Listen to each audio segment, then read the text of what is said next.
So one of the things that helped me get out of the moon cult back in 1976 was the work of Robert J. Lifton, who was a military intelligence psychiatrist in the 50s studying Chinese communist brainwashing techniques. And he wrote a landmark book called The Thought Reform and the Psychology of Totalism. And in this book he outlined 8 criteria that any environment may be judged as a brainwashing or a thought reform environment, and that book was critical, and that model was critical to helping me understand what had happened to me in terms of my recruitment into the Moonies, the 3-day workshop, the 7-day workshop, and all the other indoctrination features. And based on his model, I developed the BITE model of mind control. The B stands for behavior control, then there's information control, thought control, and emotional control.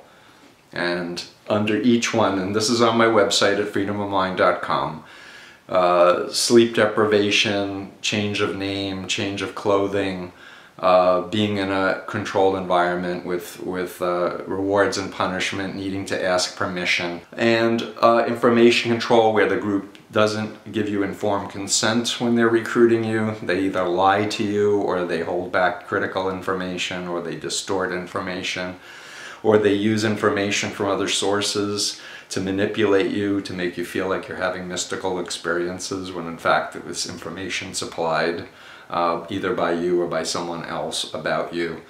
They use spies, they have you do confessions and use that material against you.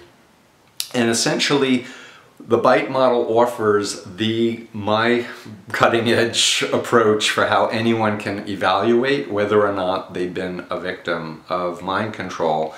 And in the new book, Freedom of Mind, I'm shifting away from the term mind control because it elicits the idea of somehow somebody with chips in your brain or some type of puppeteer holding it, which in some ways is the case psychologically.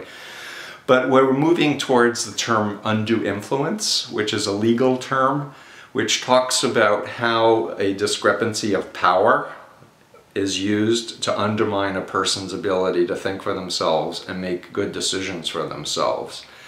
And so models have been developed now. My friend Alan Shefflin, law professor at Santa Clara University, for example, has developed a model where you take into account the predisposing vulnerabilities of a person, as well as the sophisticated techniques of influence that an individual or group are using to combine to basically create what we refer to in the mental health field as a dissociative disorder, where a person is split from themselves and a new cult identity is created to suppress their real identity.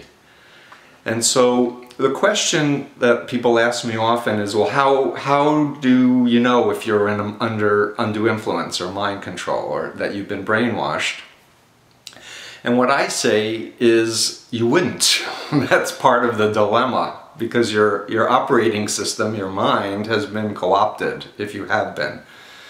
And so for me, the answer really is you need to take a time out from the environment that you're in and the people who are influencing you. You need to go to a separate geographical location and separate yourself from that. You need to study models of mind control and undue influence, including Lifton's model and the BITE model.